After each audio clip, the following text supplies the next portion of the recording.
Ya se va el cohete.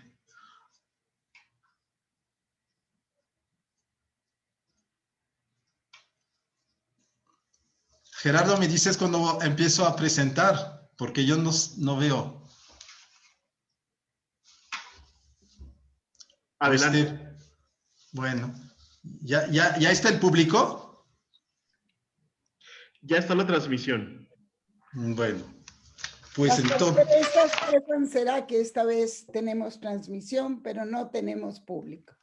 Sí, es que no se ve si hay público y cuántos son. Claro.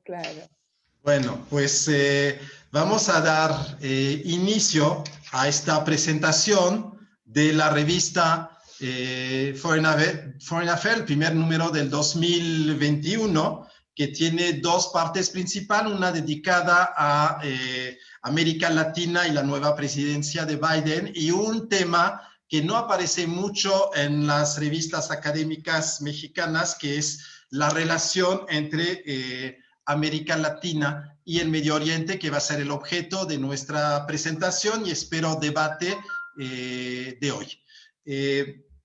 Antes de introducir este debate, quisiera agradecer a todos los ponentes. Tenemos profesores que son especialistas en este tema de la relación de América Latina con el Medio Oriente o de las relaciones exteriores de América Latina, y esta visión del Medio Oriente visto desde América Latina creo que va a ser un aporte muy valioso de esta revista. Quiero dar también un agradecimiento especial a la revista Foreign Affairs en su representante Gerardo Valenzuela, que es el director ejecutivo de la revista, que nos ha apoyado, ha sido realmente el motor de este logro, que es la publicación de esta revista. Gerardo siempre muy entusiasta y muy profesional, y realmente tú y todo tu equipo, pues Jordi Bacaría, el director, por supuesto, y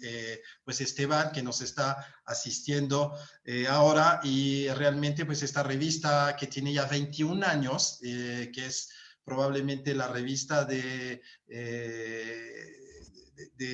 relaciones internacionales, una de las más antiguas en México, que ha hecho aportes muy valiosos en todos los campos. Y les recuerdo dos cosas. Primero, que estamos ligados con la revista Foreign Affairs de Estados Unidos, y más o menos la mitad del contenido es traducción de la revista de Estados Unidos.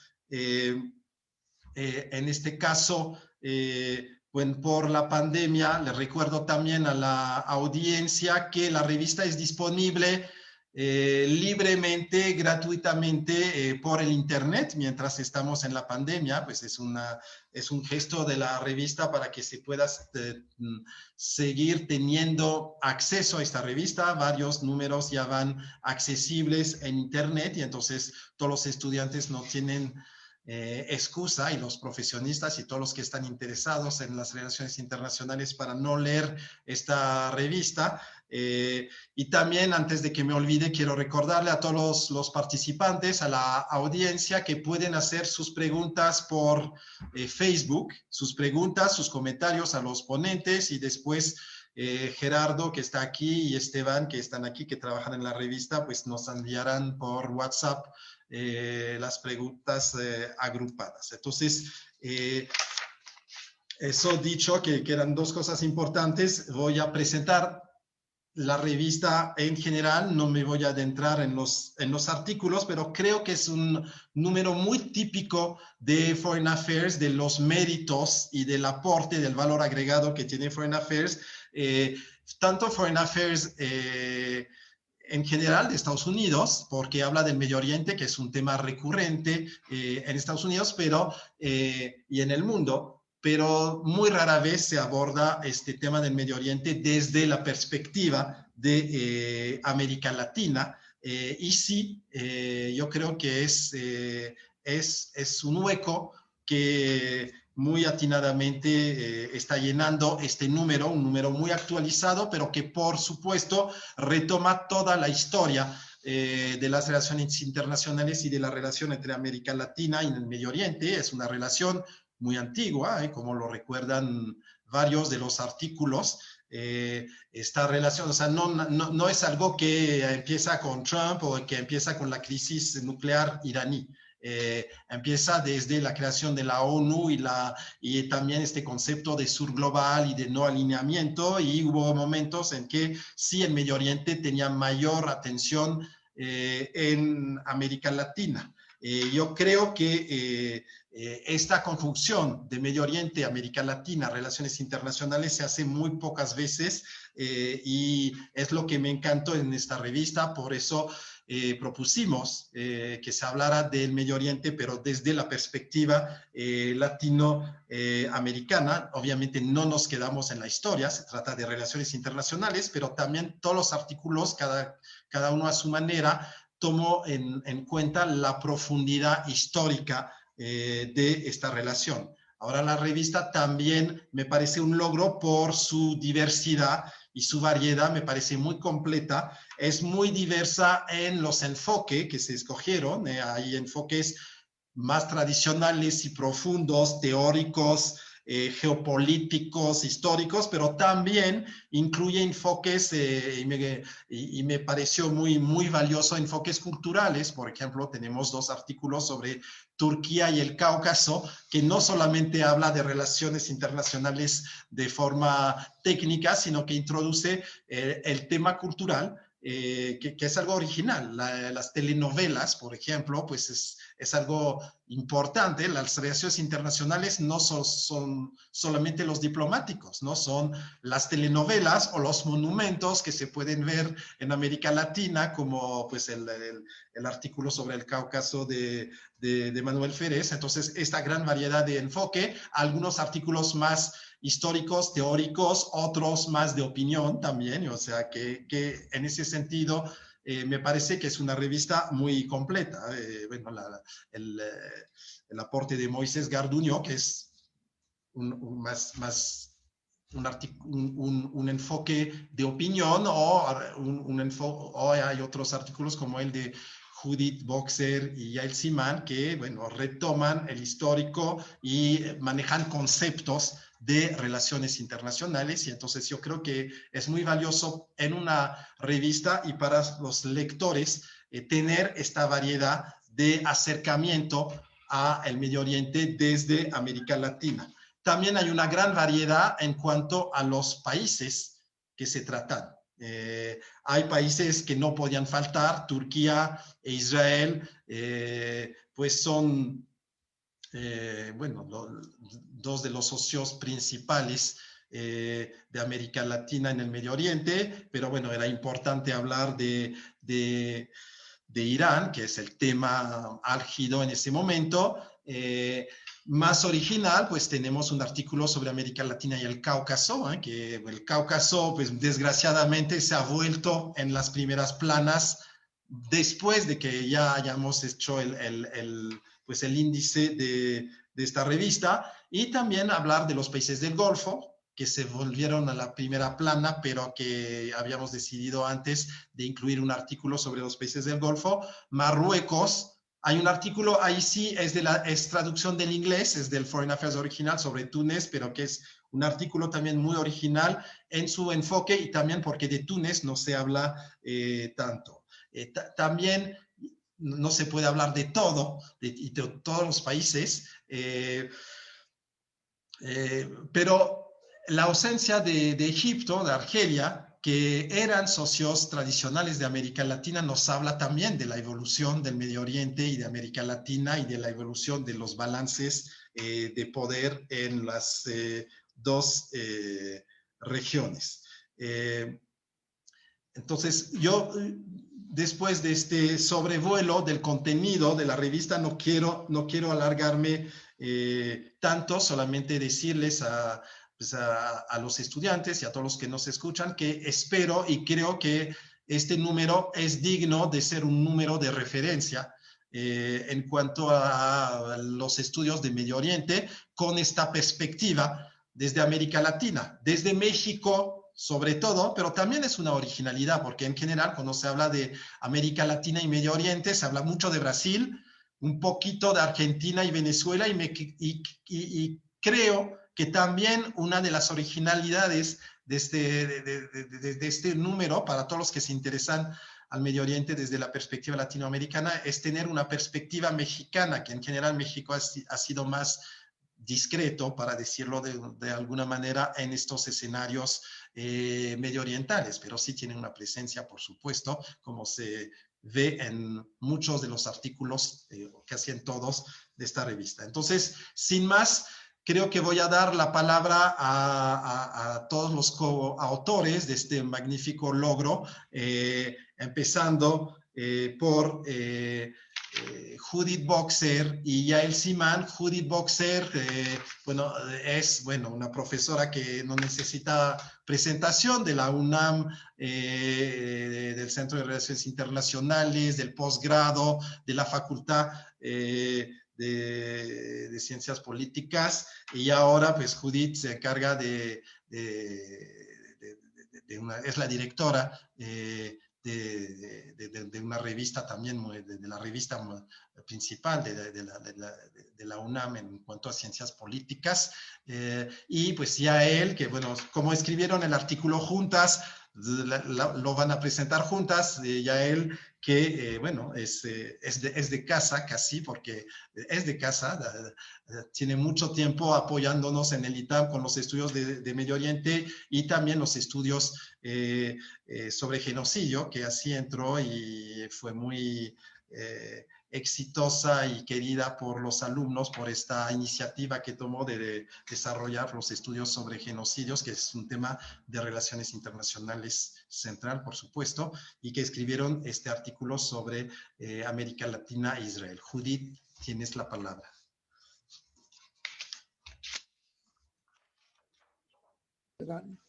Perdón, vale la pena no solo gesticular, sino también poner el sonido. Dije hola a todos. Ante todo, me encanta estar aquí. Decíamos que hemos tenido la capacidad de superar el desafío tan fuerte que significó este año y que está significando la cola del 21, con este mundo virtual que nos permite este tipo de diálogo, este tipo de trabajo de interacción. Y por tanto, en esta misma línea, felicitar la iniciativa realmente de continuar adelante a lo largo de todo el año con la revista, con esto lo que ha significado. Compartimos en el desafío. Creo que fue, diría yo, sobre todo un llamado a mantener este impulso creativo, este impulso por el saber, que es el único modo de contrarrestar el impacto que hemos tenido tan fuerte, y que hay pues fenómenos tan interesantes como, por ejemplo, lo que mencionaba el profesor Stefan Sverro, de que el número o la revista toda está con acceso abierto, con acceso libre, por lo cual yo no desearía que continúe el virus, pero sí que continúe esa política de acceso abierto después de esta pandemia. Me parece que esa sería una de las grandes ventajas, tomando en cuenta las tremendas necesidades que han surgido en nuestra población de estudiantes. Bueno, me encantó la idea de trabajar una vez más juntos con Yael. Y es tal, diría yo, la empatía y la convergencia conceptual temática, que debemos confesar que aquí estamos hoy las dos sin haber coordinado previamente de qué puntos destacaría cada una. Pero creo que el trabajo reflejó eso, una experiencia previa de gran convergencia. Digo convergencia en un tema que, como presentaba Stefan, un área, tiene dos características que quiero enfatizar y que se presentan también en nuestro trabajo. Por un lado, en términos territoriales, creo que estamos frente a diríamos, un espacio en el cual hay convergencia de procesos locales, nacionales, regionales y globales. Y que en este sentido, el continuar viendo, el analizar en estos diferentes niveles, nos da una amplitud y por tanto América Latina como región, cada uno de los países, y esto dentro de una dinámica de configuración de fuerzas mundiales cambiantes, nos permite realmente ver la problemática en una perspectiva amplia. Y lo segundo, como bien tú dices, creo que para rebasar, digamos, las limitaciones que pueden tener los estudios regionales sin más, aquí tuvimos un cruce, y el número todo lo refleja y nosotras también, entre disciplinas, entre acercamientos y enfoque teóricos. En nuestro caso, creo que se dio en efecto nuestro fuerte background de ciencia política, de sociología política, de historia y de otras perspectivas propiamente ya de campos de estudio, donde trabajar a Israel, diría yo, partió del presupuesto de entender que es un proyecto que se origina como idea, como proyección, como concreción fuera del Medio Oriente, donde intervienen esta configuración imperial que solo podríamos explicar realmente con la desintegración de los imperios y la transfiguración toda del Medio Oriente, ¿correcto? Todo este mapeo nuevo, en el caso concreto y específico de Israel, tal vez como un preámbulo a lo que el trabajo en sí lleva, significa entender, me parece, de un modo fundamental, pensar históricamente. Para nosotros es un desafío. Esto es lo que sucedió en el siglo XIX, tratar de entender cuál fue el contexto y cuáles fueron los elementos que configuraron ciertos proyectos, y no vistos hoy desde el siglo XXI, que en efecto adquieren otra configuración. Concretamente, la idea de un Estado judío, la idea de un renacimiento nacional en una tierra mítica ubicada históricamente, cultural, religiosa y secularmente en Palestina, en Israel, es una idea que se puede rastrear a los propios dilemas y parámetros conceptuales y políticos del siglo XIX. Esto es, resolver el tema de las minorías en términos de conceptos y proyectos nacionales. Y esto es uno de los puntos fundamentales que tenemos. Tal vez uno de los elementos que quisiera yo destacar, y me resulta muy importante a la luz de la lectura hoy, es que es un proyecto que realmente no es producto de la expansión de una potencia imperial, sino que es proyecto precisamente de un grupo que sufre la marginación y la exclusión dentro de Occidente. Entonces, en este sentido, yo creo que es fundamental señalar que para América Latina, donde inicia precisamente nuestro artículo, para México, en ningún momento esto es visto como la expansión colonialista del poder occidental, sino que es visto en una gran identificación con un pueblo perseguido, marginado, en el imperio zarista, ciertamente, en el imperio otomano, que aparece como alternativa a las migraciones en ese momento, en el imperio austrohúngaro, ciertamente, y en el británico. O sea que lo que refiero es, estamos frente a una realidad de un Estado nacional que surge en un contexto diaspórico. Y esto me parece que es muy importante para entenderlo. Y esto es, viendo desde México, lo que genera la simpatía y la identificación fundamental. Si uno revisa realmente la literatura en México, ciertamente de políticos e intelectuales, el proyecto de Israel aparece como un proyecto que genera identificación. Desde autores, digamos, y actores políticos que hablan de los pueblos hermanos perseguidos, como es el mexicano, el pueblo judío, como alguien como Lombardo Toledano, pasando a otros actores. Entonces, nuestro presupuesto fue, entendiendo que no podíamos detenernos, la verdad es que confieso que Yael es de una disciplina estricta, donde dijo, no podemos, era recortar y llamarnos la atención de cómo hacemos un pensamiento sintético sin simplificar. Y entonces tomamos ciertas coyunturas que, digamos, en el sentido tradicional más gramsciano, suponen que hay una concentración de las fuerzas, de las contradicciones, y que nos permiten leer una problemática mayor. Pues la primera es cómo inicia una relación cercana con América Latina, donde hay empatía, donde hay convergencias y donde la configuración regional e internacional permite que se den esas convergencias.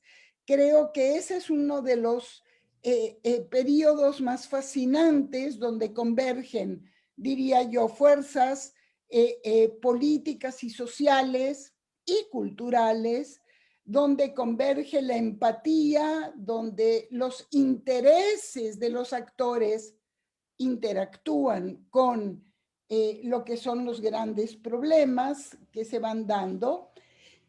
Y bueno, el lugar de América Latina, donde últimamente es la partición de Palestina, me parece que es un momento fundacional. Quiero recordar que en la Casa del Risco, la casa de Isidro Favela, tan bella en San Ángel, es donde se crea el Comité Mexicano Pro Palestina Hebrea, y donde hay un grupo de intelectuales y políticos tratando de ver cómo podemos apoyar a este grupo, a este pueblo perseguido, a este pueblo que, sobre todo tras las noticias del Holocausto, significa un gran desafío.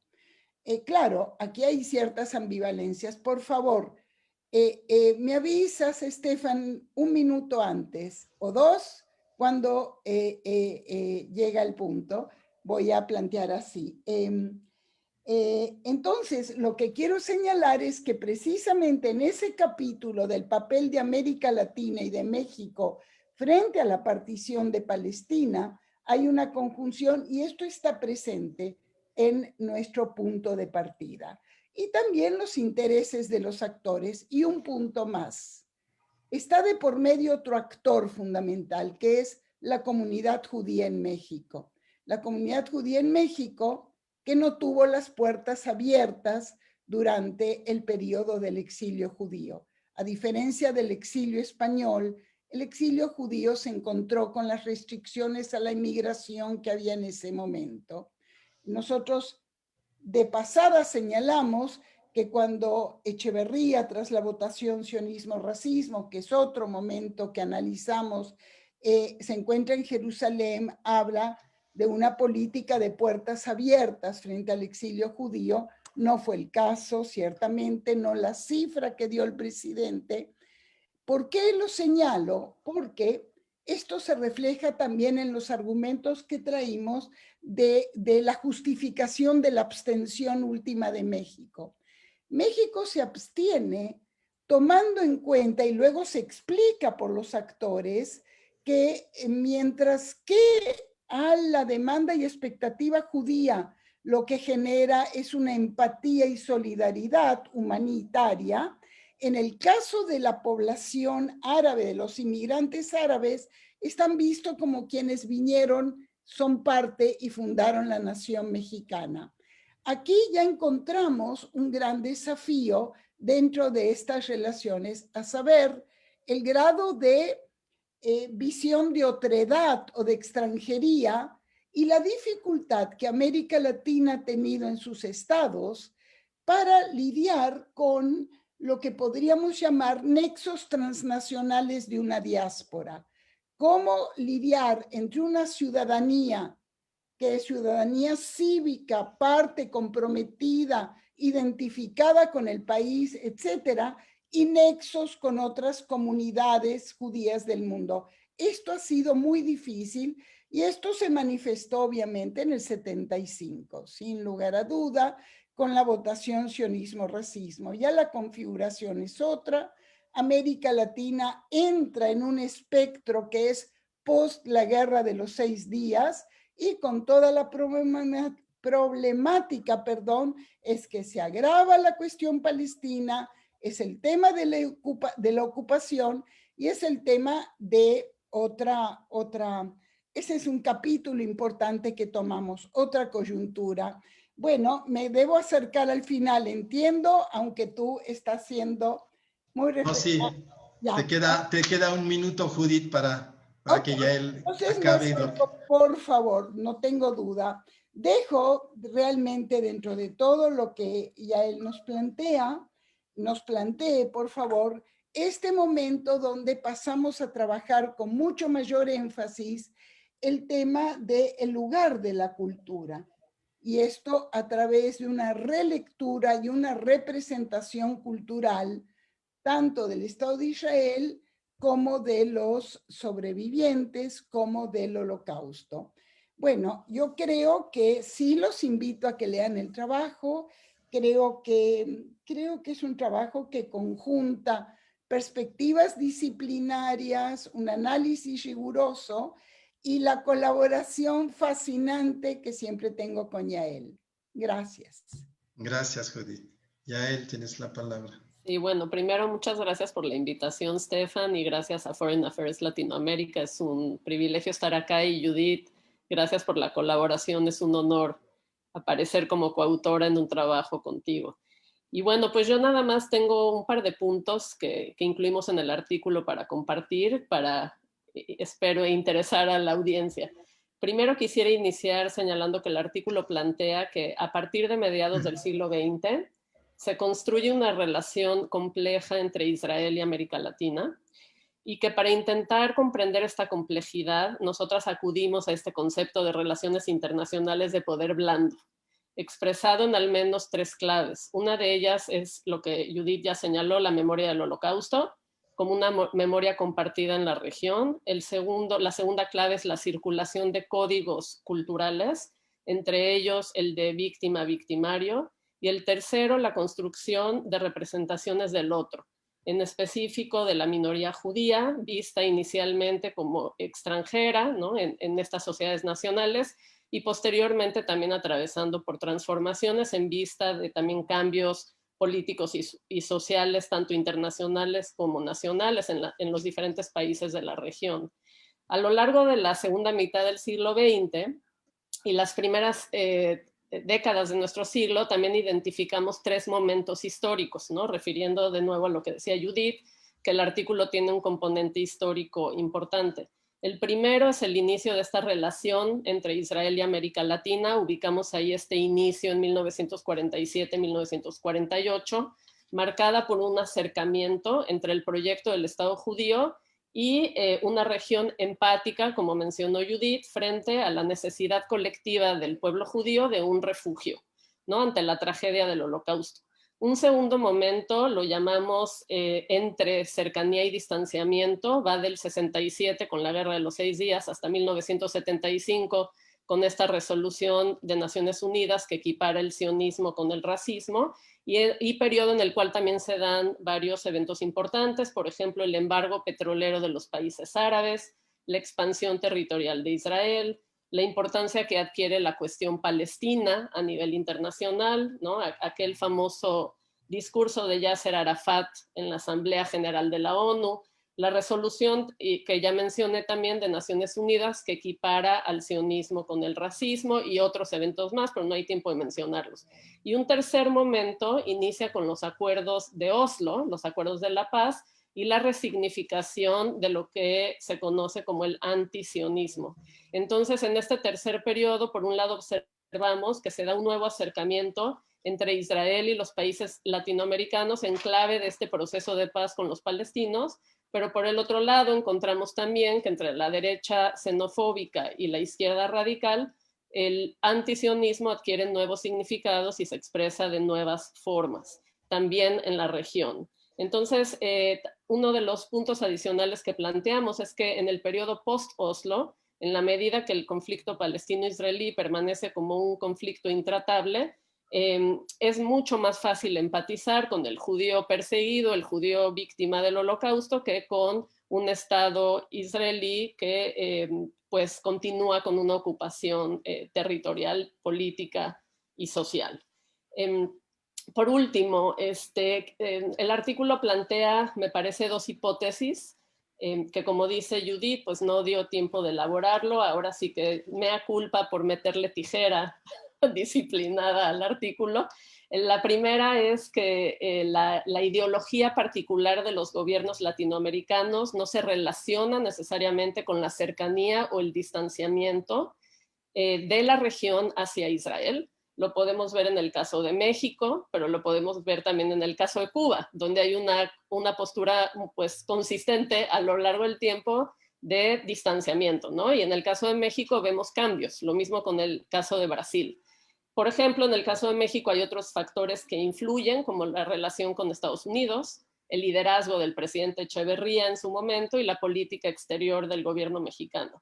Y la segunda hipótesis tiene que ver con esta cercanía y distanciamiento mediadas por lo que es este poder blando que Judith mencionó, el aspecto cultural, el concepto de poder blando tan importante en relaciones internacionales, que da cuenta que no es solo la geopolítica, ¿no? O las consideraciones a lo mejor duras, sino otro tipo de consideraciones las que van a incidir en los múltiples reacomodos y juegos que se dan entre la región y el Estado de Israel. Entonces, con eso me gustaría terminar para dar oportunidad a los demás ponentes. Muchas gracias. Muchas gracias a las dos por su explicación a la vez tan profunda y tan simple y concisa. Y bueno, vamos a pasar a un tema completamente diferente, aunque se siga tratando de Medio Oriente, una cultura muy distinta, con Alejandra Martínez. Alejandra es diplomática y por su carrera pues tuvo la oportunidad de conocer bien a Turquía, como podemos percatarnos en este artículo, y me parece que adoptó un enfoque muy original, digamos, una línea conductora amena y que permite realmente acumular conocimiento y sensibilidad sobre la relación entre América Latina y Turquía. Alejandra, tienes la palabra. Hola, muchas gracias. Muchas gracias primero por la invitación para participar en el número de Foreign Affairs Latinoamérica.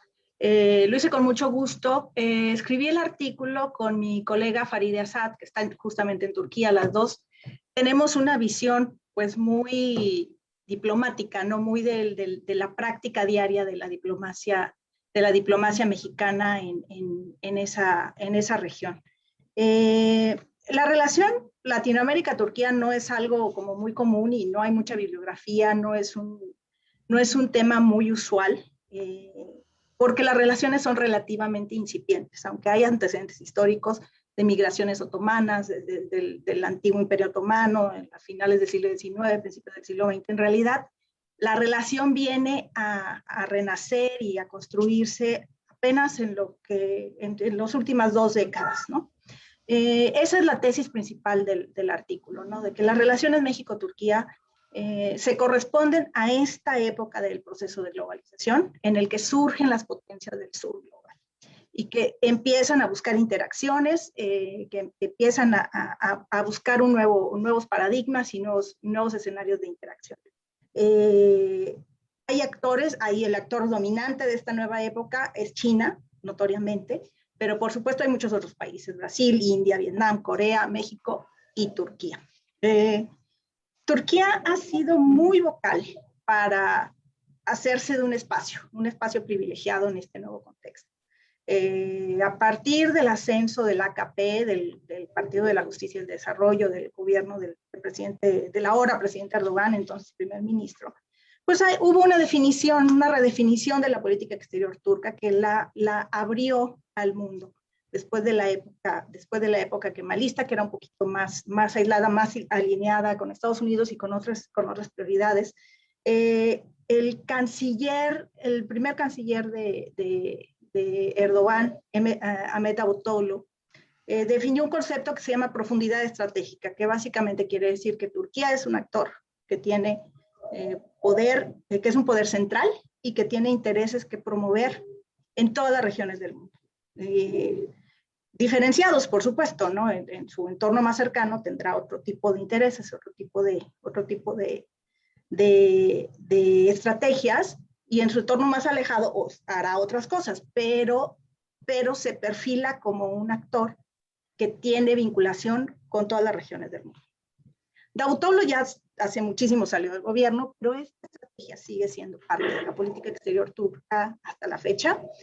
Ahora se le denomina como una política exterior emprendedora y humanitaria, pero pues sigue persistiendo este perfil de una política exterior activa, proactiva, abierta al mundo, buscando vínculos por diversos entornos.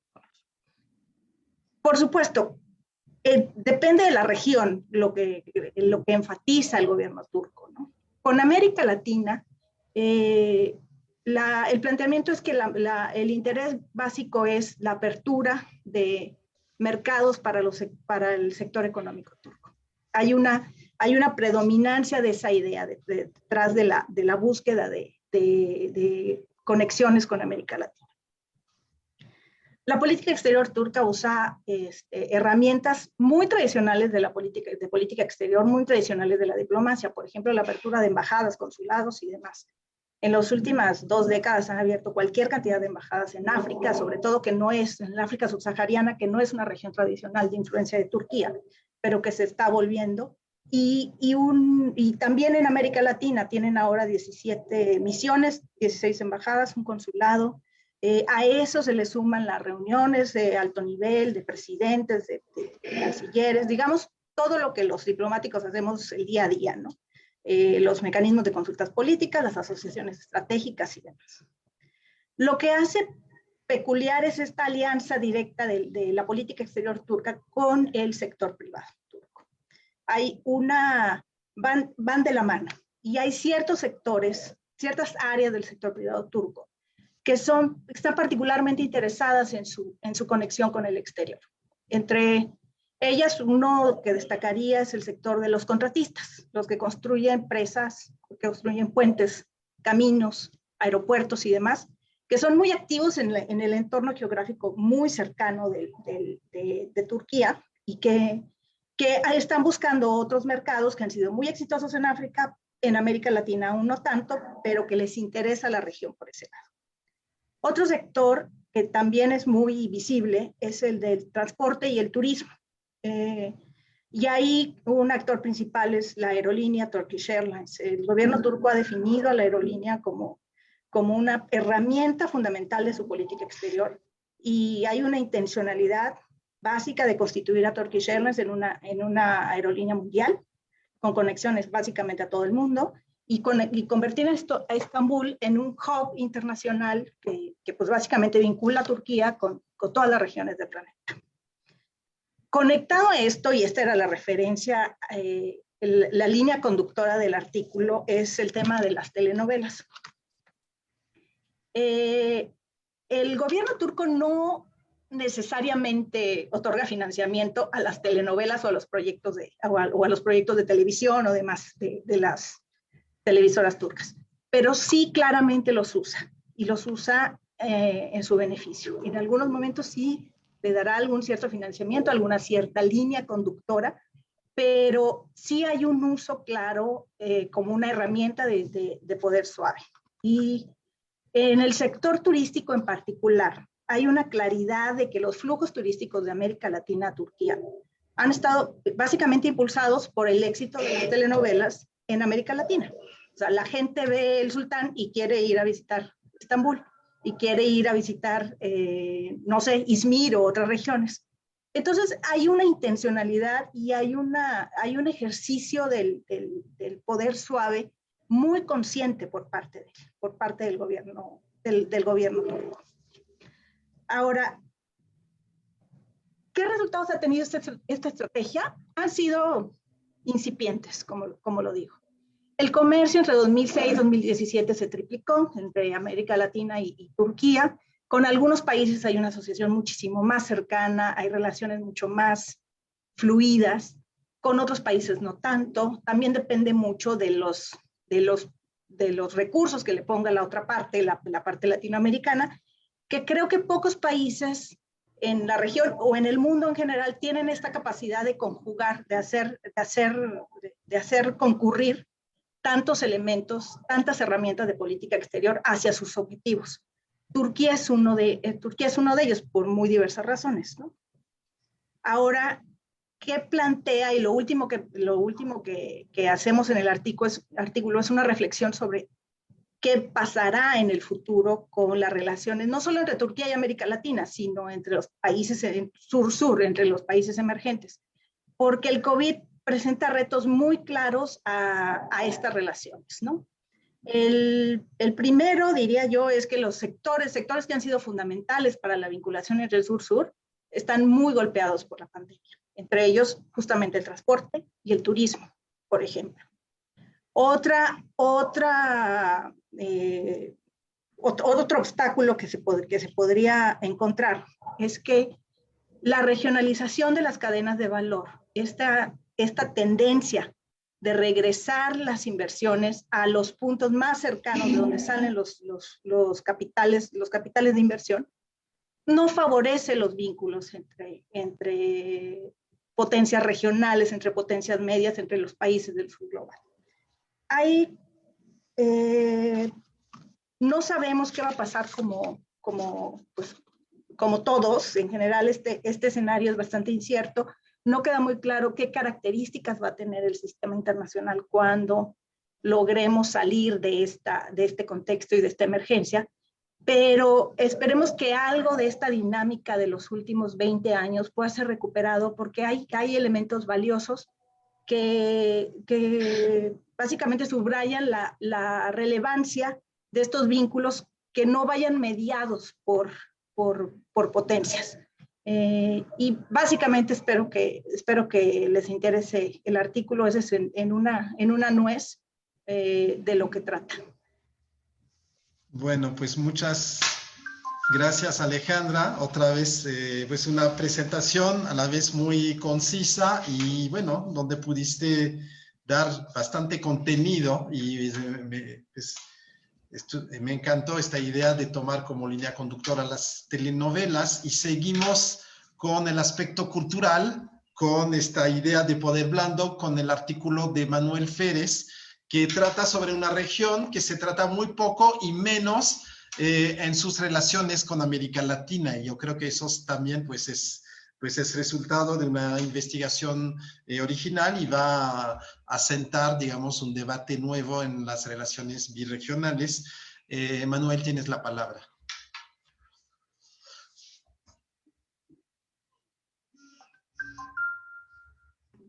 Ahí se oye, ¿verdad? Sí. Bueno, buenas tardes a todos. Gracias, Estefan, por invitarme a escribir un artículo, ¿no?, sobre Medio Oriente. Yo quería escribir sobre una zona que llevo algunos años ya investigando, que es la zona del Cáucaso. Y bueno, cuando tú me invitaste a escribir, yo no soy internacionalista, yo soy sociólogo, y realmente mi aproximación era mostrar, como tú decías, desde la cultura, cómo se pueden hacer relaciones desde el Cáucaso y, en este caso, México. Lo he seguido haciendo acá en Chile. Esto es parte de una investigación que yo tengo sobre monumentos. Todo empezó por esta serie de monumentos. Antes incluso de que empezara el escándalo con la estatua de Heydar Aliyev, que se estableció en Reforma, pues estaba mapeando de alguna manera algunos de los monumentos. Me faltan varios, que luego hay gente que me dice, oye, Manuel, aquí hay uno, hay por Reforma, hay uno sobre un héroe de la Revolución Argelina, de la Independencia.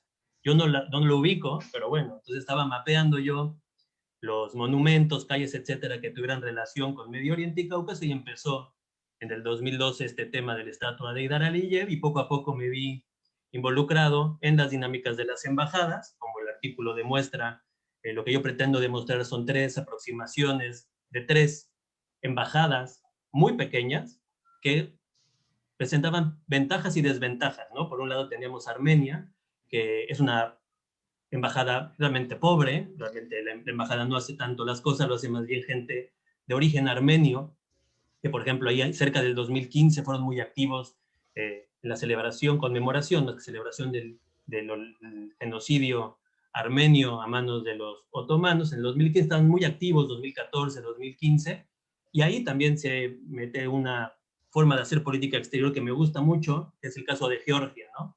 Como el artículo lo demuestra, porque de las 3 representaciones diplomáticas acreditadas en México, la que no tenía ninguna ventaja teórica era Georgia. No tenía una diáspora, no tenía un grupo de intelectuales, académicos, afines a ellos, y mucho menos tenía dinero, ¿no?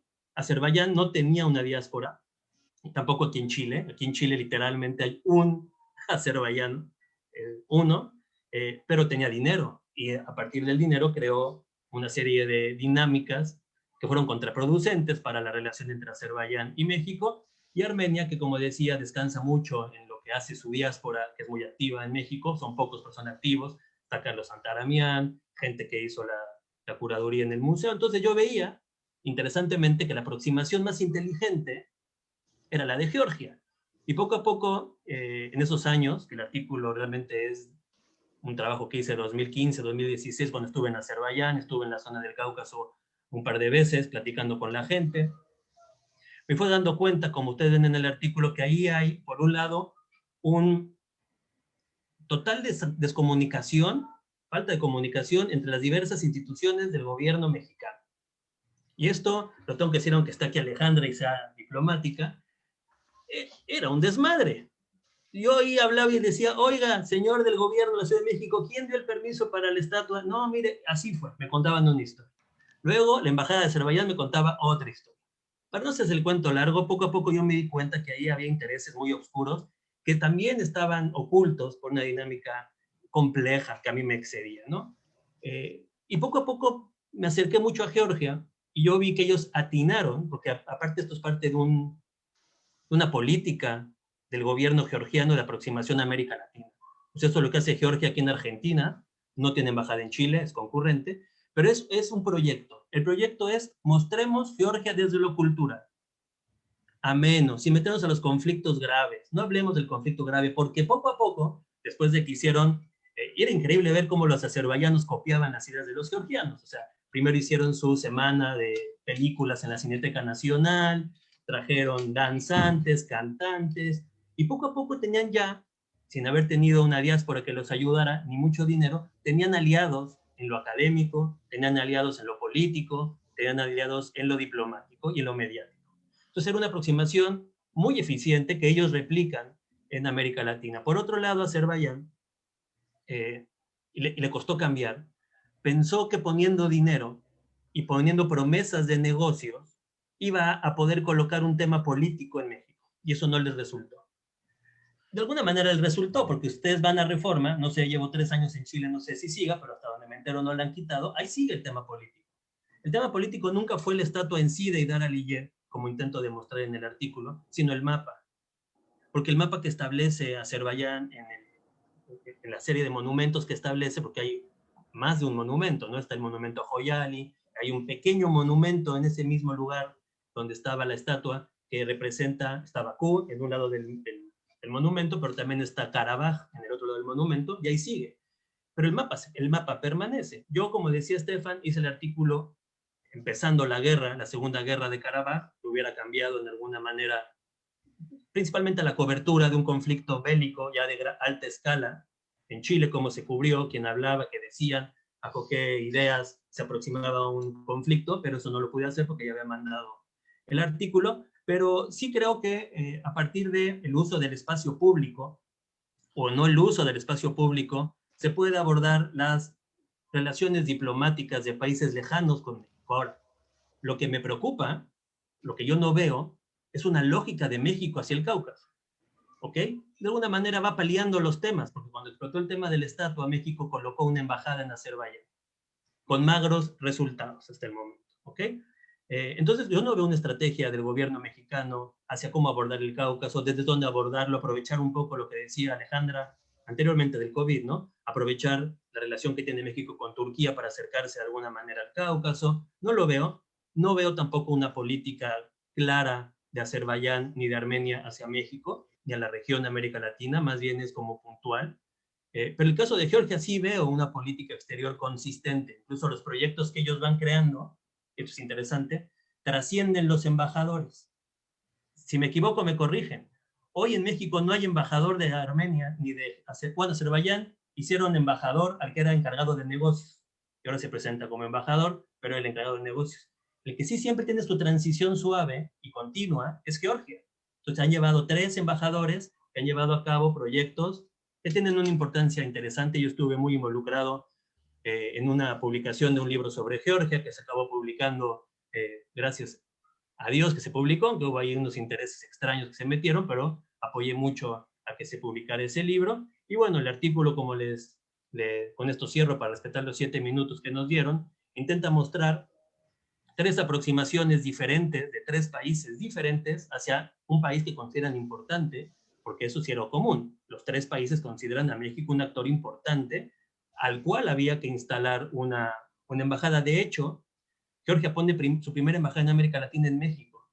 También la cercanía con Estados Unidos juega un rol ahí importante. Y pues bueno, ahí el artículo, para los que yo lo hayan leído, sí hace una crítica, porque hay que hacerla, no hay que ser siempre suave con esto, a un mal manejo de una crisis que se pudo haber previsto, que era no inhibir, pero sí guiar a otro punto la instalación de un monumento que probablemente iba a causar polémica, aunque la polémica es extraña, y si quiere más adelante, el que me quiera lo pregunte, ¿por qué y mi pregunta es, ¿por qué hay polémica sobre una estatua de un individuo que no conocemos cuando hay estatuas, como puse en el artículo de Atatürk, está ahí subiendo hacia Reformista, y lleva años ahí, nadie ha dicho nada, porque decían que Aliyev era un dictador, pues bueno, Atatürk demócrata, pues no fue, ¿no?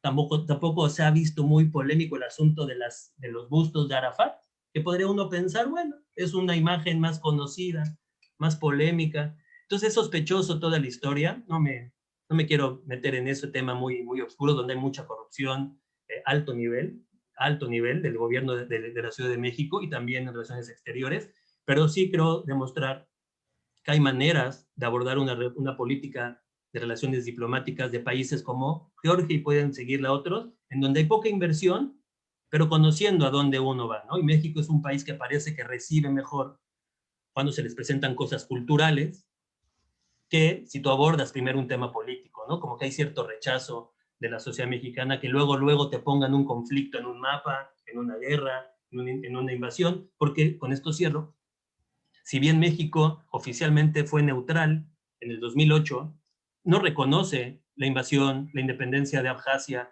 y Osetia. O sea, mantiene una postura de reconocer la integridad territorial del Estado georgiano, y eso también es algo que se ha cuidado con todo este camino diplomático de Georgia. Entonces, ese fue mi artículo. No, insisto, no soy internacionalista, no puedo hablar de la teoría de relaciones internacionales, soy sociólogo, pero creo que es un artículo que también puede empezar a presentarnos el caso del uso del espacio público por monumentos, nombres de calle.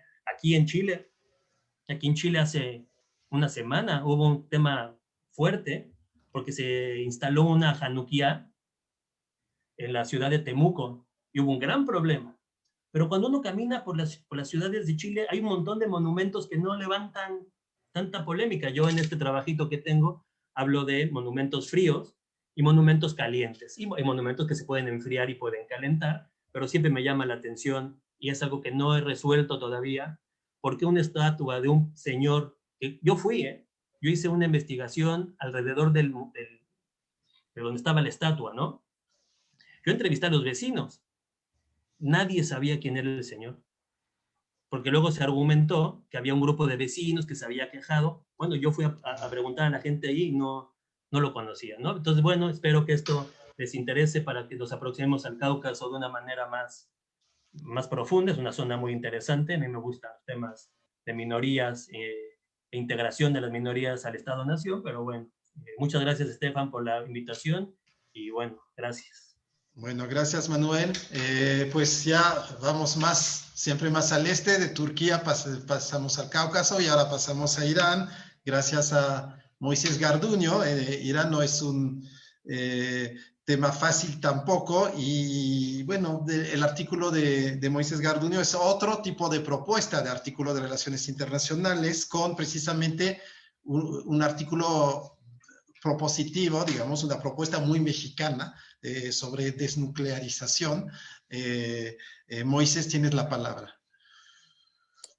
Muchísimas gracias, Estefan. Primero que nada, quisiera expresar pues mi deseo de que todos estemos bien de salud, que nos estemos cuidando mucho en esta crisis extraordinaria que estamos viviendo.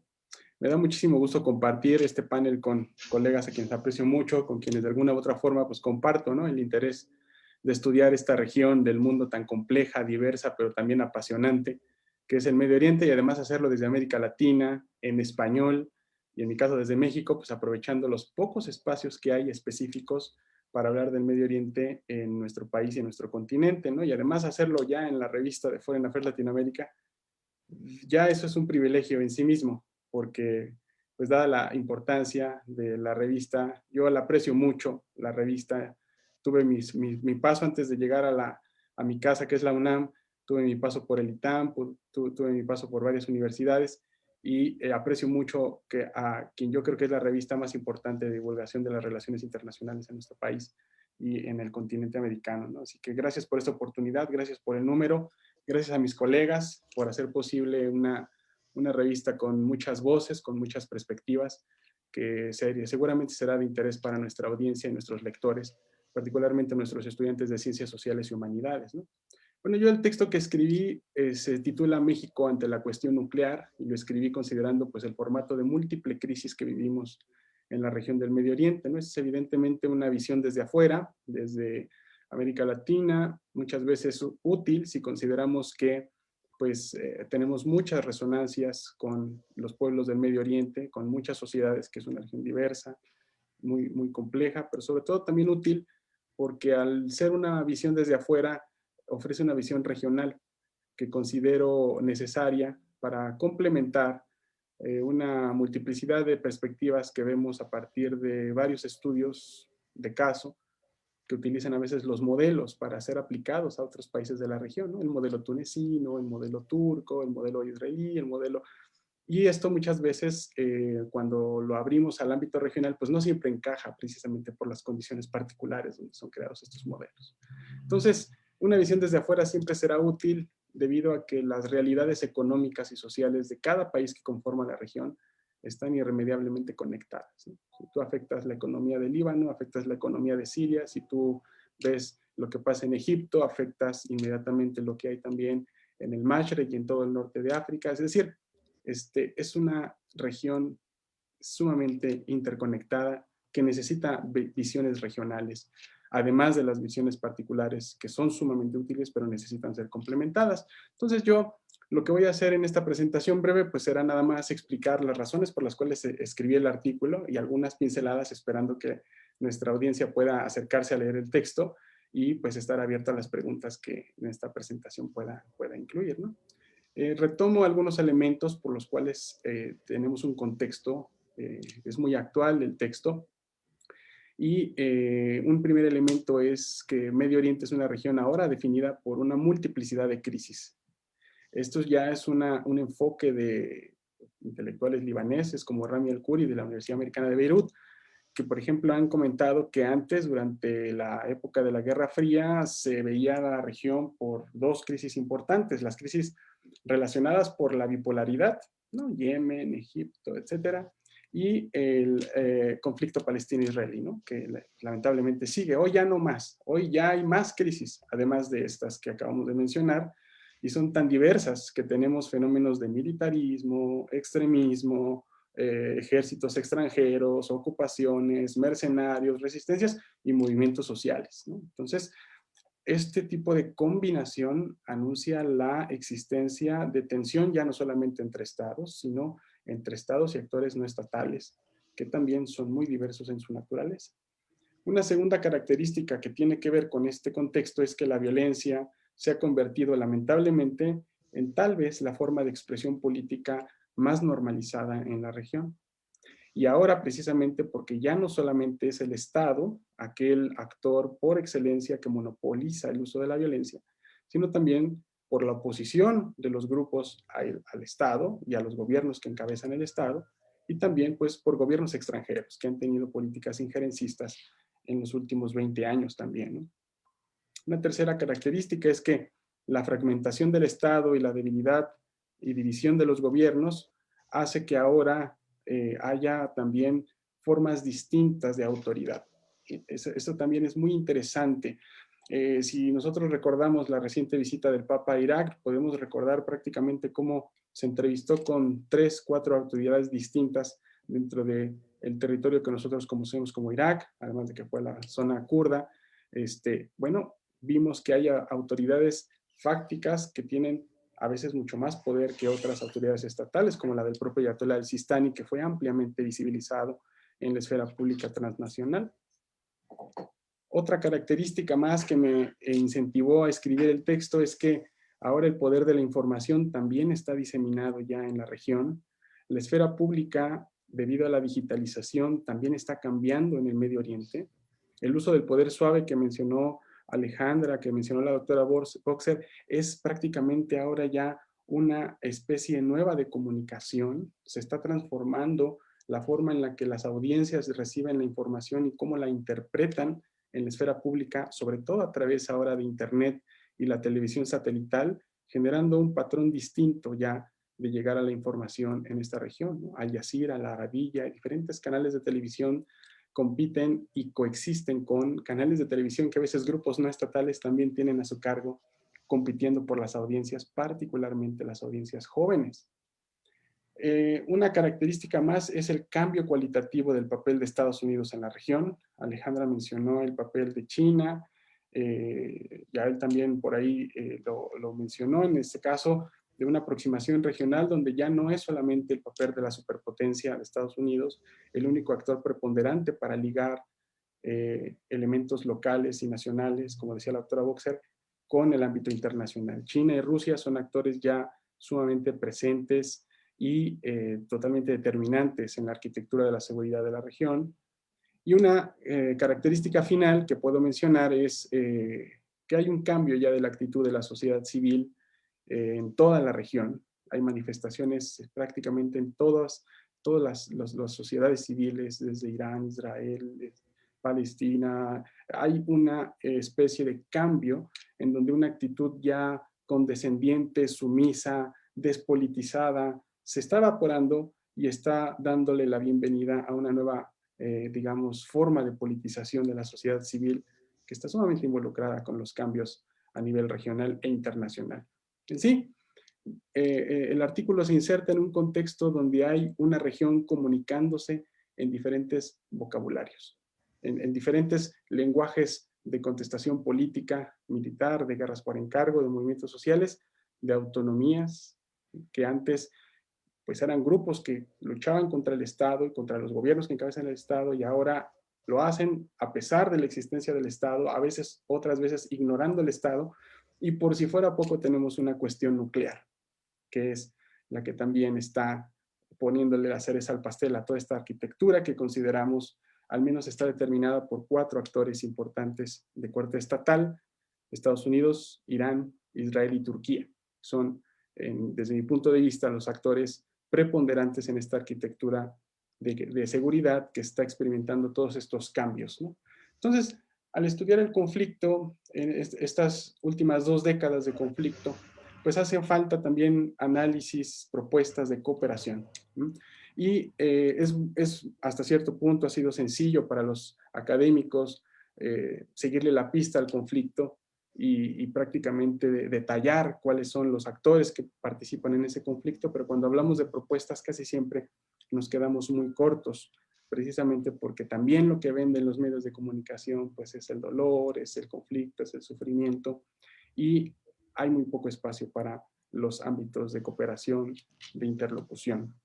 Así, el texto habla de la propuesta de una zona libre de armas nucleares, que no es algo nuevo, que es algo que ya se ha incluso negociado, se ha incluso iniciado todo un proceso, todo un impulso en diferentes ámbitos multilaterales, pero que tiene digamos, el plus del texto de que se habla como un mecanismo que articula ya mecanismos existentes de cooperación que ahorita están tambaleándose, pero que han funcionado en los momentos donde se impulsaron, como ha sido el acuerdo entre Irán y el G5+1 del año 2015, después, bueno, ya con la salida de Estados Unidos de manera unilateral.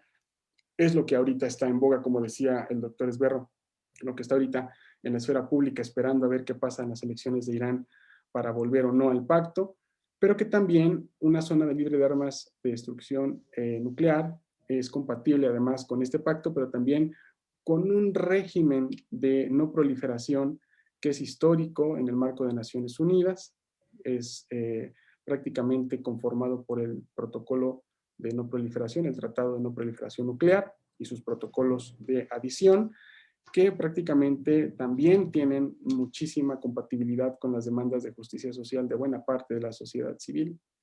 Por supuesto que en el texto decimos que, bueno, hay obstáculos y oportunidades para alcanzar este tipo de mecanismos a nivel multilateral. Cuando México firmó el Tratado de Tlatelolco, pues no era el mejor momento geopolíticamente hablando. También había muchísimas tensiones políticas. Brasil y Argentina estaban con algunas aspiraciones nucleares. Nuestra cercanía con Estados Unidos y la carrera armamentista con la Unión Soviética en aquella época, pues hacía prácticamente un sueño, algo imaginario, utópico, la creación de una zona libre de armas nucleares en América Latina. Aún así también lo que se consiguió 10 años después de varios intentos de negociación fue algo importante que hoy en día tiene a México en una excelente reputación en el tema de la desnuclearización y de las negociaciones multilaterales junto con otros actores que en Medio Oriente podrían hacer históricamente un papel de mediación, como lo ha hecho, por ejemplo, el Estado de Omán, ¿no? Que históricamente ha sido un facilitador al momento de hablar de negociaciones, o lo que también pretende ser ahora el propio Estado de Qatar, que es un Estado pequeño geográficamente, con un soft power, un poder blando enorme a nivel internacional, y que tiene relaciones con todos los actores involucrados en este conflicto, ¿no? En pocas palabras, bueno, la propuesta de la SLAN, la Zona Libre de Armas Nucleares, pues es una experiencia al menos latinoamericana, que comparte con otras zonas libres de armas nucleares en el mundo, pues no ofrece una solución a toda esta gama contextual que describí al principio, pero que por lo menos nos ofrece algunas pistas para iniciar las conversaciones sobre cómo es necesario tener políticas regionales, no solamente nacionales, para empezar a hablar de cómo cooperar en ámbitos sumamente complejos como el que estamos viviendo, con una sociedad civil sumamente conectada con lo que está pasando en el ámbito político. Y ya no digo más para que la gente que nos está viendo pues pueda también acercarse al artículo, ver los límites, los obstáculos que hay a la construcción de este tipo de mecanismos y cómo hay también ya actores dentro del Medio Oriente, por ejemplo, firmantes de África, países africanos que ya son parte de una zona libre de armas nucleares, cómo podrían ayudar o coadyuvar a hacer del Medio Oriente una zona más que creo que lo necesita debido al problema de seguridad que tenemos hoy en día en la región, ¿no? Es un texto muy interesante para los estudiantes de Relaciones Internacionales, ¿no? que tiene ahí una perspectiva interdisciplinaria, pero que al final de cuentas es una propuesta, ¿no? Que no es poca cosa en el sentido de la experiencia que tiene México con este tipo de temas, ¿no? Yo lo dejaría aquí, esperando también alguna reacción por parte de mis colegas y nuestra audiencia. Muchas gracias. Muchas gracias, Moisés, por esta presentación. Bueno, todas fueron, profundas y despiertan todas una serie de debates que van más allá del tema que querían describir, que de eso se trata, ¿no? Tenemos muchas preguntas para todos los ponentes, están muy variadas. Yo creo que las voy a plantear en el orden en que se hizo la presentación a cada uno de los ponentes. Entonces, primero para Judith y Yael, una pregunta complicada, porque también se trata de conceptos. ¿Cómo podemos ver impactado el antisionismo que mencionaron ustedes en la ponencia, en la situación de la comunidad judía en México?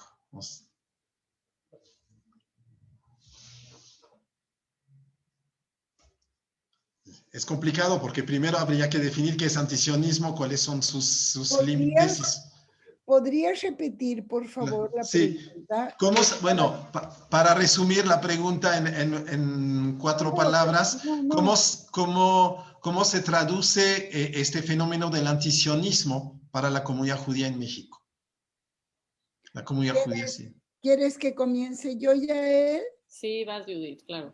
Ok, entonces mira, en fin, hay aquí en efecto, como tú dijiste, un tema conceptual, ¿correcto?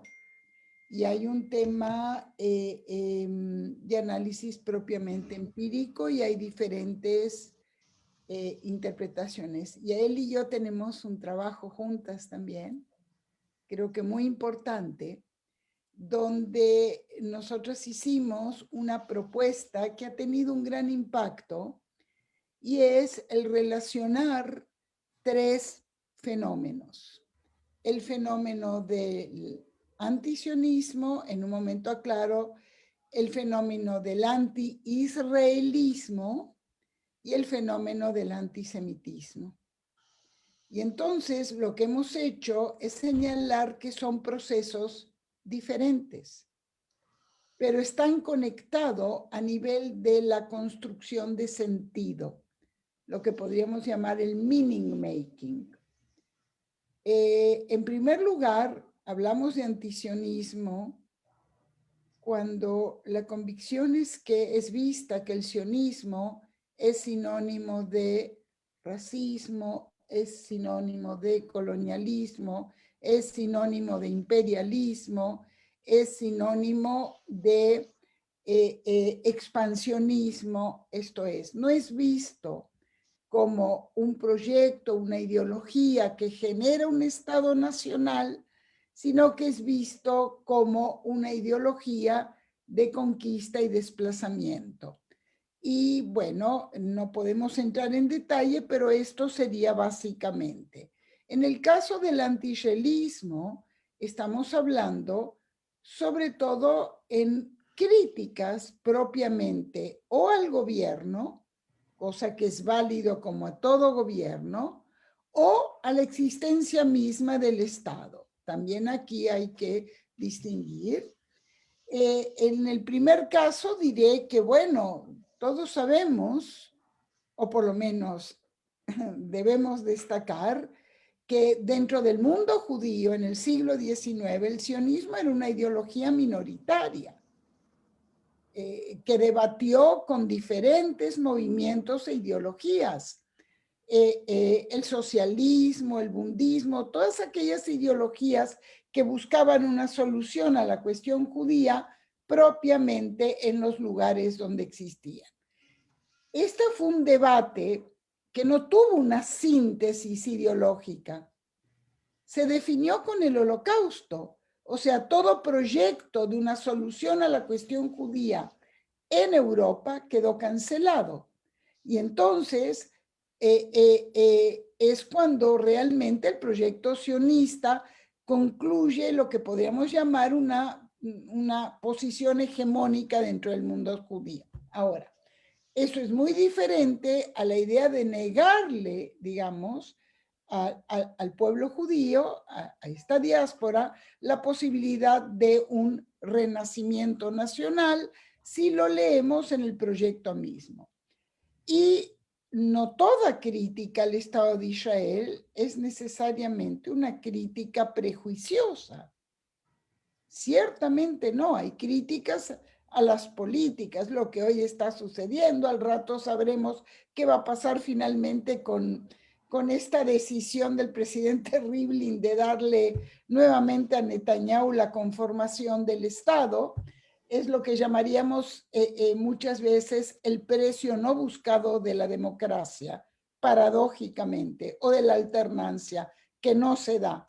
Bueno, entonces, ¿cuál es el impacto? Donde hubo un impacto, y nosotros lo trabajamos empíricamente, fue con la votación sionismo-racismo. Ahí sí la comunidad judía se vio confrontada a un conflicto fundamental. Y ahí lo distinguimos en los momentos en que se dio del proceso, porque generó ultimadamente expresiones profundamente antisemitas, donde resurgió esta idea de prejuicios históricos, por ejemplo, que el judío era desleal, que el judío no tenía lealtad con México, porque hubo un movimiento crítico y porque se dio insertado con el boicot que lleva a cabo Estados Unidos dentro del contexto de una confrontación fuertísima entre Estados Unidos y el gobierno de Echeverría. Entonces, el impacto fue realmente un impacto muy serio, muy severo. Fue un impacto donde comenzó con una crítica, digamos, al proyecto mismo y acabó con la recuperación de mitos tremendamente negativos. Es lo que llamamos la construcción de un tropos negativo del judío. Esto fue realmente muy severo y fue un modo donde se refleja muchas veces la dificultad de entender que se puede ser ciudadano y como diáspora interconectada, tener cohesión y solidaridad transnacional o supranacional, ¿correcto? Esta idea de una diáspora poderosa, de que va añadiendo a una visión que genera realmente posturas negativas. Hoy por hoy, claro que hay proyecciones de esto, sin lugar a duda. Cuando tú piensas que parte de la tragedia del siglo XIX y XX judía es realmente el racismo, el calificar al sionismo como racismo, me parece que es la reversión más fuerte, correcto, que puede darse. Entonces, bueno, a reserva de que esto es algo que requiere mucho más análisis, creo que lo que señalamos es que afecta cuando se entrecruzan y se retroalimentan y entonces, bueno, pues se incrementan los umbrales de prejuicio y decrecen los umbrales de tolerancia al otro. Esto es lo que yo diría. Muy bien, Judith, ¿ya quieres agregar algo? Tenemos muchas preguntas para todos los ponentes. Por eso. No, solo muy breve decir, Stefan, que además de la precisión conceptual que se requiere, creo que también se requiere de precisar causalidades, porque impacto en qué sentido, ¿no? Impacto cuándo, ¿no? Entonces, yo nada más agregaría lo que dijo Judith, que además del periodo de los 70s, lo que hemos visto juntas trabajando este tema es que los vaivenes del conflicto palestino-israelí han impactado también, yo diría que en mayor medida, el antisionismo y el antisemitismo en México que el anti-israelismo, pero no lo hemos examinado más a fondo. O sea, yo me atrevería a decir eso y que esto en la medida en que deriva en discursos de odio, pues ciertamente tiene un impacto negativo en cualquier minoría. Pero eso empíricamente, o sea, ese impacto per se, o sea, más allá de a nivel discursivo, no lo hemos examinado empíricamente. Entonces, habría que hacer una encuesta, habría que analizar documentos, en fin, ¿no? Que sería interesantísimo. Bueno, la encuesta no se ha hecho, Yael, pero creo que sí hemos podido recuperar a nivel de análisis discursivo y documental. Me parece que esto es básicamente, y últimamente creo que el concepto de construcción del tropos, de un tropos negativo, retomado realmente de Foucault, pero retomado de otros autores, es cómo se va construyendo ¿no es cierto?, una percepción negativa y se va retroalimentando en este sentido. Ahora, no me detengo aquí, pero acaban de salir los estudios, por ejemplo, de la FRAE de Europa, ¿no es cierto?, sobre percepción del antisemitismo y actos de antisemitismo y cómo medirlo, y otro tanto con el antisionismo. Es el antisionismo. Por eso señalábamos, creo que tienes razón. El mensaje último es que se requiere también una gran precisión conceptual y que van cambiando los significados, sin duda, y la intencionalidad, correcto, también. Tienes razón. Tenemos muchas preguntas también para Alejandra sobre Turquía. Voy a intentar resumir porque no vamos a poder todos y les pido ser breves para que Alejandra, primero preguntas cómo se explica el deseo de Turquía de ampliar la cooperación con Venezuela, perdón. Cómo se explica este acercamiento a Venezuela. Y otra que también es interesante y muy concreta, ¿qué pasó con MICTA? Este intento de tener relaciones privilegiadas de la Secretaría de Relaciones Exteriores, ya ha muerto y seguimos, esta moribunda, no la queremos matar o sigue siendo un proyecto.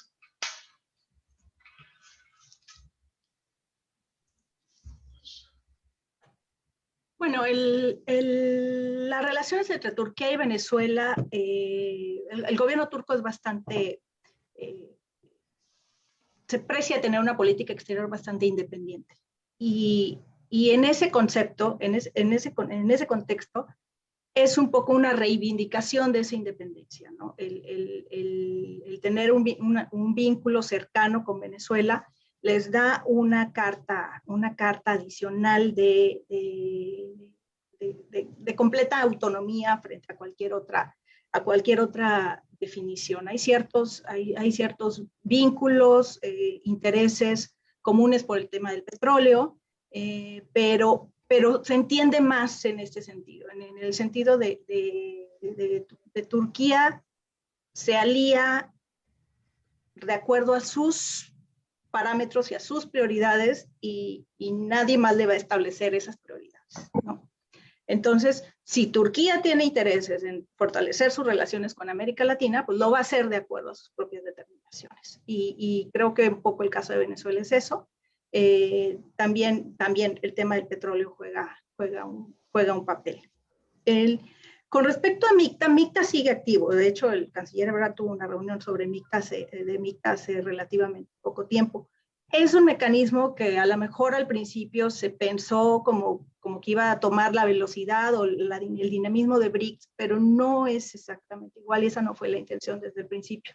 Entonces, es un mecanismo político de concertación que tiene ciertos alcances, pero que quizá, ya esto es a título completamente personal, hagan de cuenta que no soy quien soy, es un mecanismo que quizá los alcances no son los que se plantearon, no necesariamente de manera oficial, sino las expectativas que se crearon. O sea, es un mecanismo que ha estado acotado siempre y que ha estado acotado a temas muy precisos. Se ha limitado a reuniones entre cancilleres y ha tenido ciertas iniciativas que han tenido relativo impacto, básicamente Naciones Unidas, algunas cosas. Sigue ahí, pero no es y no era BRICS desde el principio. Esa no era la intención. Bueno, gracias. Tenemos también muchas preguntas sobre el Cáucaso y sobre Irán, entonces a ver si voy a intentar resumir las varias que tenemos para que puedan contestar cada uno en unas frases y que tengamos tiempo.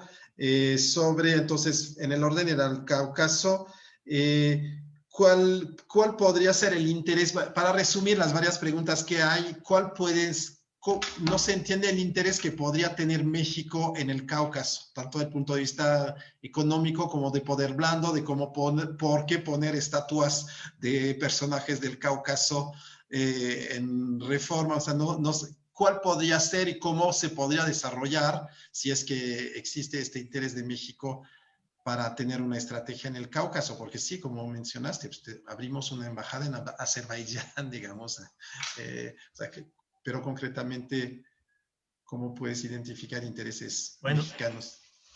Súper rápido para no usar el tiempo. Yo, antes de contestarle, quería hacer una observación a Alejandra. El tema de las telenovelas es interesante porque puede venir una contrapropuesta, ¿me explico? Estoy pensando, por ejemplo, en esta serie de Birbash Kadir, Nos conocimos en Estambul, que salió en Netflix, que no sé si la han visto, pero fue muy censurada por Turquía, a lo que voy. Algo que Turquía utiliza, que son las telenovelas para llegar a la audiencia, como ellos quieren llegar, porque claro, ves Ertugrul y estas cosas, claro, quieren colocar incluso hasta una moral turca, ¿no? Pero las nuevas redes, y como Netflix, presentan ahora iniciativas documentales, series, que a lo mejor al gobierno turco no le van a gustar tanto. Entonces ahí hay un tema también interesante de nuevas propuestas que incluso el gobierno turco ha intentado censurar, ¿no? Rápido mi respuesta. Mira, el Cáucaso yo creo que en muchos niveles tiene que ser primero estudiado. Creo que es una de las zonas que tenemos que abrirnos al estudio, ¿no? Más que ir diciendo qué podemos aprender o qué podemos tener de relación, yo creo que México y el resto de América Latina tiene que empezar a aprender al Cáucaso. Una zona con importancia estratégica enorme que abre Asia Central. Es una zona, un corredor, históricamente el Cáucaso ha sido un corredor económico, también energético. Azerbaiyán tiene una de las reservas de petróleo más grandes del mundo, tiene esta petrolera enorme que es SOCAR. México podría acercarse al modelo que hizo SOCAR, por ejemplo, en los 90s, del Acuerdo del Siglo para la explotación y exploración de recursos petroleros. Entonces yo creo que primer paso, aprender la zona. Una zona donde hay dinámicas que nuestra academia no lo recoge. Voy a poner un ejemplo súper concreto. Una de las revoluciones sociales que logró un éxito de manera pacífica fue 2018 Armenia. La revolución de terciopelo de Armenia en el 2018 terminó con Sergei Sargsyan y llevó al poder a Nikol Pashinyan, que bueno, ahora está en problemas con el resultado de la guerra, ¿no? Entonces yo sí veo muchas similitudes, el caso de género, por ejemplo, la lucha feminista, el tema de las minorías, pero es una zona que primero la academia tiene que recoger. Si la academia no lo recoge y lo dejamos solo a que pongan, como tú decías, estatuas, proyectos de inversión que no llegan a nada, vean, los invito a todos a que vean el nivel de relación económica entre Azerbaiyán y México es bajísimo. Creo que le han invertido más a las estatuas que lo que han recogido en términos de relaciones. También tiene que haber un espacio crítico a nuestras embajadas. ¿Qué hacen las embajadas de México? ¿A qué se dedican? ¿Hacen solo mariachis? Pues mejor que no hagan eso, ¿me explico? Por eso el artículo mío es, hay formas baratas y efectivas de acercar países alejados, pero primero tenemos que tener una academia que recoge el tema, que enseñe el tema y que permita el aprendizaje del tema a las siguientes generaciones, ¿no? O sea, pongo un ejemplo para terminar. Yo el jueves tengo la segunda sesión de un curso que estoy tomando online, que es algo que nos abre nuevas perspectivas de académicas, en el Caucasus Institute, sobre lo que es el Cáucaso, la guerra, etcétera, ¿no? Entonces, primero, creo que tenemos que aprender a ver la región. Segundo, tenemos que ser críticos con lo que hace el gobierno con esta y otras regiones. Yo no veo sentido, lo digo clarito, yo no veo sentido que haya una embajada de México en Azerbaiyán si esa embajada no presenta resultados. O sea, ¿para qué tienes una representación directa ahí, como antes lo hacía, lo llevaba la de Turquía, ¿no? Pero también creo, y ahí Alejandra puede contestar mejor, si México está aprovechando de buena forma la relación con Turquía. Yo soy súper crítico, yo creo que no. Y yo creo que se pasó el tiempo de aprovechar una relación con Turquía. Hoy Turquía está volteando a otras regiones, el Mar Negro, está volteando a los Balcanes, está metido en un problema interno enorme. O sea, se dejó pasar años en donde a lo mejor un acuerdo de libre con Peña Nieto, y tú sabrás mejor que yo, se estaba jugando, que si se iba, no se iba, canceló una ida a Peña Nieto. O sea, falta, y ustedes como internacionalistas lo saben mejor que yo, falta una política de Estado que nos diga, esto es lo que yo quiero hacer sobre esta región. Y para cerrar, pero si no abrimos los espacios académicos para aprender dónde está Armenia, qué pasa con Georgia, qué pasa con Azerbaiyán, temas muy similares, se nos van a pasar de noche. Otro tema para cerrar, el nivel de democratización que tiene América Latina con el Cáucaso tampoco se está viendo y hay similitudes importantes, ¿no? Pero bueno, esa es mi respuesta para no robar más tiempo. Bueno, preguntas para Moisés sobre Irán. Una muy concreta, son polémicas a lo mejor, pero pues de eso se trata. Estamos en la academia y son jóvenes estudiantes, lo que decían Alejandra y Manuel ahora. ¿Podría Moisés dar tu opinión sobre las compañías de seguridad privadas latinoamericanas que participan en las guerras, por ejemplo en Yemen, y también por qué los latinoamericanos no están más metidos en los temas de petróleo, porque solamente Venezuela es un productor que es parte de la OPEP y que defiende pues, intereses económicos en el ámbito de la producción de petróleo. Muchas gracias. Bueno, con respecto a la primera pregunta, el ámbito de los contratistas es un ámbito, lamentablemente yo lo diría, histórico.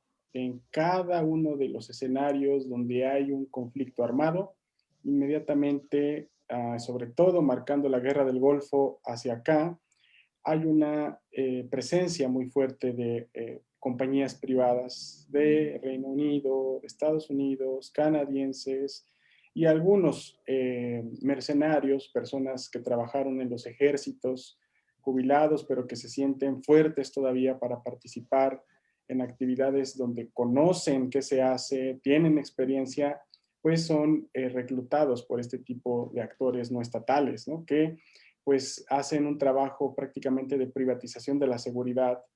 Algunos autores hablan de la privatización de la violencia, de la administración de la violencia que les ayudan a administrar a los estados o a los actores involucrados. Y esto lamentablemente genera un mercado muy poderoso que también nutren las principales empresas armamentistas a nivel global. Esto es parte de un círculo económico que algunos institutos en Estados Unidos, en Reino Unido han marcado como el de la economía política de la violencia. Y es algo que deja mucho dinero, muchos intereses y genera un conflicto, otro y otro y otro. Con respecto a lo que se dice de el papel de América Latina en el ámbito petrolero, bueno, yo quisiera hacer un apunte considerando todo lo que se ha dicho en la mesa, muy interesante. Les dije que la región es apasionante y que tiene por eso muchos puntos de vista muy, muy interesantes. Es que el papel de las embajadas a nivel internacional, la embajada más pequeña que hay, siempre tiene a gente haciendo observación política. No siempre es visible ese trabajo. De hecho, gran parte del trabajo tiene que ser también discreto y confidencial. Y no todos tenemos acceso, no todos tenemos, lamentablemente como intelectuales, como académicos, no siempre tenemos acceso a esa información, pero quiero decir que corre mucha información todos los días por canales que muchas veces nosotros desconocemos. Y yo entiendo el papel de Manuel que genera lo que se ve, pues frecuentemente no es siempre lo que existe. Y tenemos el derecho de criticar políticas que a nuestro juicio parezcan erróneas, parezcan incongruentes. La política exterior está llena de contradicciones también, así es la política también. La identidad del ser humano es así, somos contradictorios, no somos los mismos para algunos casos, yo puedo ser liberal para alguna cosa, muy conservador para otra. Entonces, entendiendo la naturaleza de la política exterior y de las personas encargadas de tomar esas decisiones, podremos comprender un poco más, de manera más integral, pues esas cosas que son parte de la toma de decisiones en la política exterior. Y finalmente, un comentario con respecto a la esfera pública. Es muy interesante lo que están comentando Manuel y Alejandra con respecto al papel de las telenovelas. Yo hablaba de la esfera pública en transformación. Hay una especie de erdoganismo que se nutre de un otomanismo romántico antaño para generar una nueva identidad nacional, que compite con un neojomeinismo producido por Irán, por unas producciones también de carácter árabe, binsalmanismo yo diría también, que están muy presentes en la esfera pública a través de Internet ahora, queriendo generar esta legitimidad. Yo le llamo una asabilla digital, que es como una especie de solidaridad, de legitimidad por estas nuevas generaciones que no vivieron esos procesos políticos que otras generaciones hoy en día pues están tratando de mantener en pie, ¿no? Es decir, procesos políticos como lo que decía Traboxa de la guerra del 67, la revolución iraní del 79, gente que no experimentó la ola panarabista de Nasser. Es decir, eso es parte de una generación que vive todavía en la región, pero que coexiste con nuevas generaciones que están politizadas de otra forma. Una herramienta sumamente útil para ir logrando generar esta cohesión nacional de estas nuevas generaciones, además del ámbito cultural de los monumentos que muy bien documenta Manuel, es en la esfera pública digital, ¿no? Yo lo dejaría así como un ámbito de estudio, retomando el concepto habermasiano, de esfera pública transnacional. Yo creo que es una buena conclusión para la serie de preguntas que se hicieron y también para la mesa redonda, porque tenemos que, las preguntas siguen llegando, pero son temas tan a la vez muy interesantes, profundos, conceptuales, polémicos, que podíamos seguir 2 horas más, y yo creo que tenemos que, bueno, los alumnos tienen clases y bueno, pues les agradezco a todos, a la audiencia, que creo que fuimos muchos, más que si hubiéramos tenido la presentación en la sala de conferencias del ITAM. Muchas gracias a los autores por sus artículos tan variados, con propuestas tan distintas, y también por su presentación y querer compartir a los estudiantes para que sigan leyendo Foreign Affairs América Latina, y que sea un foro de debate. Muchas gracias a todos y bueno, pues nos veremos para la presentación de la revista, de la segunda revista del 2021. Hasta luego todos. Gracias. Gracias. Hasta luego. Sí.